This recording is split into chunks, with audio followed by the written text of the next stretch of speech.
A special thank you to each of our subscribers who make this channel possible. Here's today's story.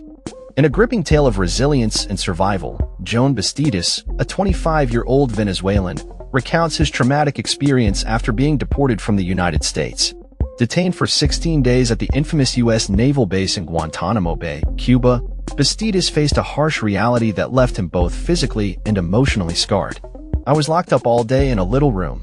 I counted the feet, 7 wide and 13 long, without being able to do anything, without a book. Looking at the walls," he shared from his father's home in Maracaibo, Venezuela. This story unfolds against the backdrop of President Donald Trump's stringent immigration policies, which have seen a record number of deportations, particularly targeting Venezuelan migrants. Bastidas is among approximately 350 Venezuelans who have recently returned to their homeland, many of whom were sent to Guantanamo before being flown back to Venezuela via Honduras. The U.S. government has claimed that these individuals are linked to the Tren de Aragua gang, a notorious criminal organization originating from Venezuela. However, evidence to substantiate these claims remains scant. "It was all very hard. All those experiences were very hard," Bastidas reflected. "You have to be strong in the face of all those problems, but I saw so much hate." Since 2013, over 7.7 million Venezuelans have fled their country, driven by a collapsing economy and political turmoil under President Nicolas Maduro. Most have sought refuge in Latin America and the Caribbean, but a significant number have aimed for the U.S., particularly following the COVID-19 pandemic. The Venezuelan government has historically refused to accept its citizens back from the U.S., making the recent deportations a rare exception.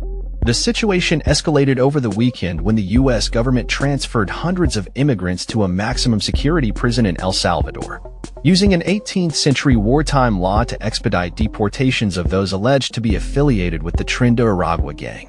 This move came despite a federal judge's order temporarily blocking deportations under the Alien Enemies Act of 1798. Bastidas' journey began in 2018, during one of the most challenging periods in Venezuela's ongoing crisis. His family, like many others, sought better opportunities abroad, first testing their luck in Peru before settling in Colombia. As they faced rampant unemployment and food shortages in Venezuela, Bastidas made the difficult decision to migrate to the U.S. in November 2023, encouraged by the promise of a job and a new life in Utah. Upon reaching the Mexican border, he turned himself into U.S. authorities, only to find himself detained in El Paso, Texas.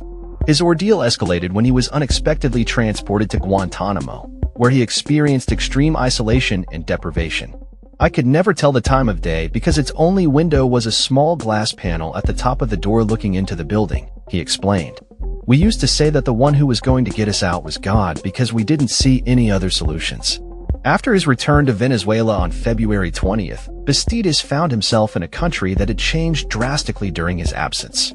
He began working at a local hot dog stand, grappling with the realities of a city marked by abandoned storefronts and a dwindling population. While he may not be a household name, the plight of Bastidas resonates with many in Maracaibo, where migration stories are commonplace.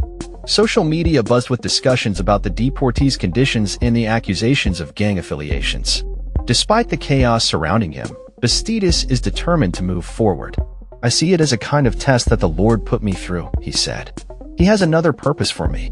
It wasn't for me to be in the U.S., and he kept me there, in detention, for some reason."